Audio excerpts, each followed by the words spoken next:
In this bite, we're going to ask Coach Raymond, what transition issues can I expect when I go to carnivore? Yes, so I want to be clear. The transition effect is typically anywhere between 6 weeks to 3 months. 6 weeks typically for anybody who's been keto very long time or low carb very long time.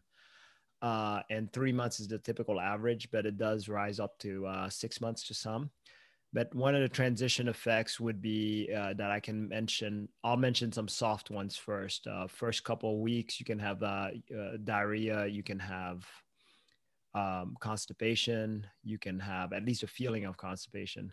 You can have rashes. Rashes are pretty common, actually. So all those are detoxing effects. There, you can have like little migraines here and there, or just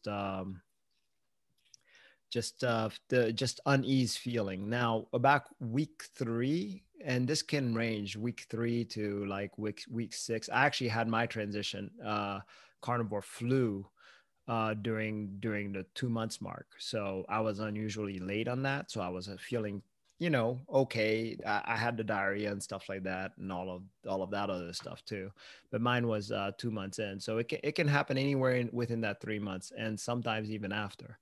But I would like to talk specifically about the meat aversion stage, which is week 3 and on. That is a stage where a lot of carnivores end up quitting because this is the time where the fat kind of backs up. We also call it fat aversion.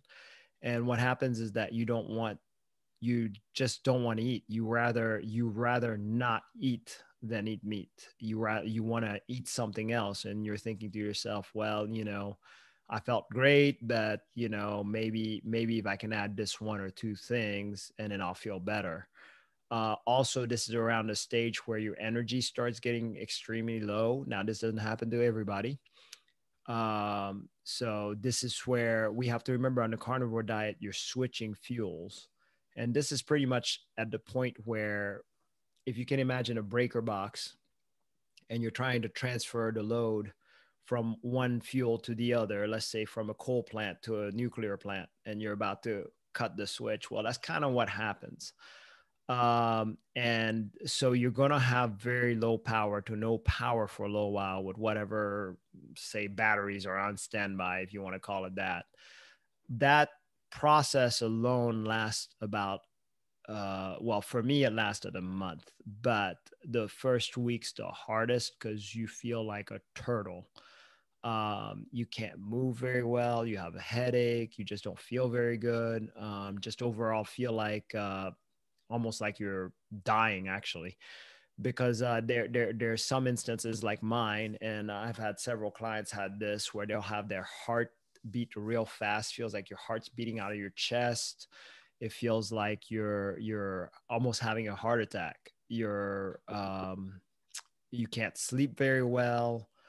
You're vomiting or diarrhea, or wish you would diarrhea at least. There's a lot of negative symptoms. Now, the way to avoid it, uh, that I have not figured out, but I do know if you get your electrolytes enough, I have successfully gotten enough people to go through. And also I used a banana trick, and that seems to kind of work, but that's not guaranteed, because I've had one that did the salt and the banana and still got it.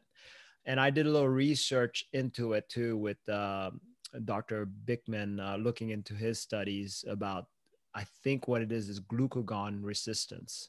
So if you guys want to check that out, that seems to be the sign of that. So it's not just insulin resistance, but glucagon resistance that's really holding that up. But again, after you go through that, typically it's a one-time deal. Shouldn't happen again. But again, no guarantee. But that's one of the big stoppers in the carnivore diet.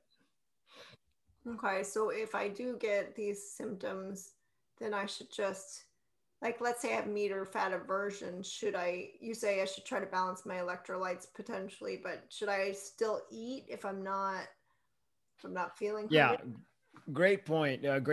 Great point. What I typically do around the third week, I noticed that most clients on the third week of carnivore diet feel very full most of the time. Most of the time, they're already eating 2 meals by then, no snacks. So I put them on this rule of eating 8 hour eating window, 16-hour fast, pretty much, and 2 meals a day, and no eating 3 hours before bed. And that seems to get them hungry enough to want meat the next day. And that's where that seems to help them keeping the want for meat. Great. All right. Well, thank you for this bite. That was a helpful tip for getting through the rough period there. So we'll see you on the next bite. Thank you, Coach Raymond. Thank you, Janice.